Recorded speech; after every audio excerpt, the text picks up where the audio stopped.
نفر فقط راست استفید شغل لا 10 نفر یه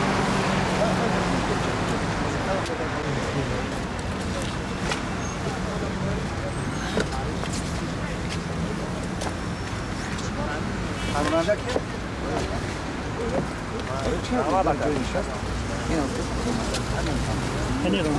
Budakora bin dabay neudamuz که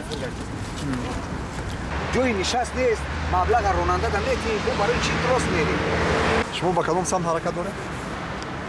کجا رفتن شما وحدت خونه شهری وحدت از دوشنبه به شهری وحدت چند پول میتی 3 سوم نه همون 3 سوم شما راننده را میدی برای جوی نشست باید شما نشینید نه که برای چی راست رفته استین اولو که ممکن نیست در همینجا ایستادن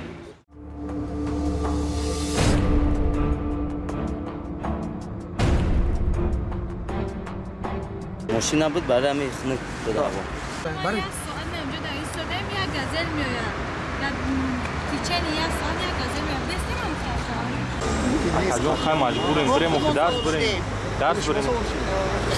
که شفیار مادی داشت نه خمس خوش دادیم شما با خواهیش خود رو ماشین هم سبسیم هم خوش دیم سیاه جد نبی کمیه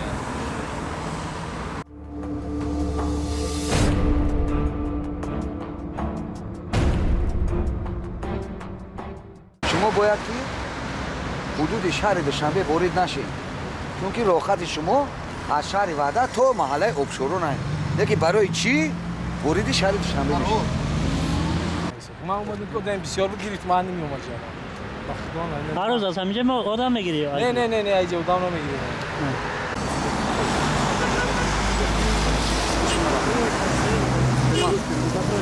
راننده شما پیشتر بیاد نزدیکتر بیاد حسین سوار من خودش ما شاهد که بعد از طرف کارمندان بازرسی دولت افغانستان حسین نقل شما رو نگاه میشم زیاده از 10 نفر مسافر فقط در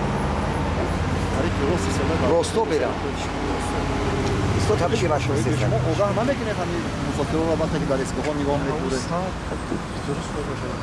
مجبوری سوار میشن اختیاری انا آگاه نمیکنید نسبت شما با کارمندان بازرسی دولت افغانستان چورا میبینن وقتی که از میار مقرره زیاده سوار میکنن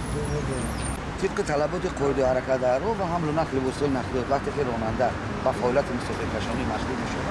باید ملکه دانشش نسبت به دیگر راننده رو بالا کنه یعنی که هنگام حرکت با طلبات قید حرکت رو رعایت کنه یعنی که